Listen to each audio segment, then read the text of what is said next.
ایک چھوٹے سے گاؤں میں ایک درزی رہتا تھا۔ اس کی چھوٹی سی دکان تھی جہاں وہ سادہ لوگوں کے کپڑے سلائی کرتا تھا۔ دن بھر مشین چلاتا اور رات کو تھکا ہارا گھر آتا۔ اس کا ایک ہی بیٹا تھا جو شہر جا کر پڑھا، لیکن بڑے بڑے خوابوں میں چھوٹے جو سچ تھے وہ بھول گیا۔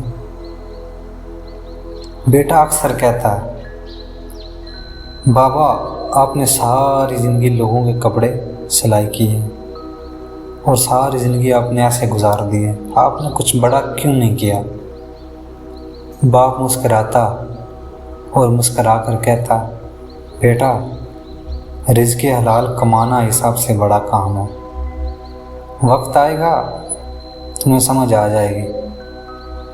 دن بدن وقت گزرتا گیا، بیٹے کی پڑھائی مکمل ہوئی اور وہ نوکری کرنے شہر میں چلا گیا۔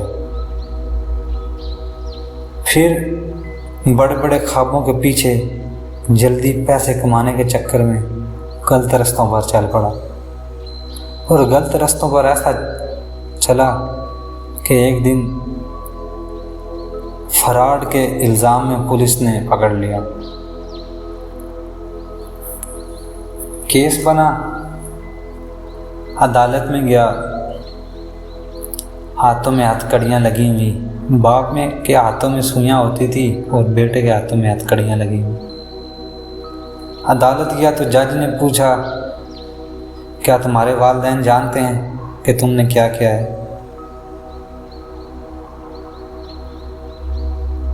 بیٹے کی آنکھوں میں آنسو آ گئے، آگے سے کہنے لگا، میرے والد ایک غریب ہیں، ایک درزی ہیں، محنتی ہیں، شریف آدمی ہیں، میں نے انہیں کبھی عزت نہیں دی، ان کو حقیر سمجھا۔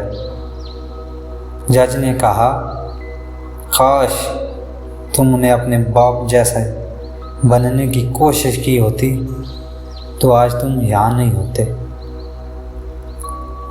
جب وہ جیل سے باہر آیا، سیدھا اپنے والد کے پاس گیا، ان کے قدموں میں بیٹھ کر رونے لگا۔ باپ نے اس کے سر پر ہاتھ رکھا اور کہا، بیٹا گرا ہوا وہ نہیں جو ہار گیا، بلکہ وہ ہے جو سیکھنے سے انکار کرے۔ تم نے سیکھ لیا، یہی تمہاری جیت ہے۔ کبھی بھی اس کہانی سے ہم کو سبق کیا ملتا ہے؟ کبھی بھی کسی کو اس کے کام یا کپڑوں سے مت پرکھو۔ عزت، عقل اور اصل سب اندر ہوتی ہے، اور جو سیکھتا ہے وہ کبھی گرتا نہیں۔ پیشہ چھوٹا نہیں ہوتا، سوچ چھوٹی ہوتی ہے۔ رزق حلال میں برکت ہے، اور جو اپنی غلطیوں سے سیکھ لے وہ گرا نہیں بلکہ سنور گیا ہے۔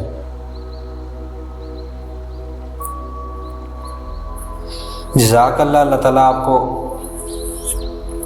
حلال کمانے کی اور حلال کھانے کی توفیق عطا فرمائے۔ اگر یہ سٹوری اچھی لگی تو ہمارے چینل کو ضرور سبسکرائب کریں۔ شکریہ، جزاک اللہ۔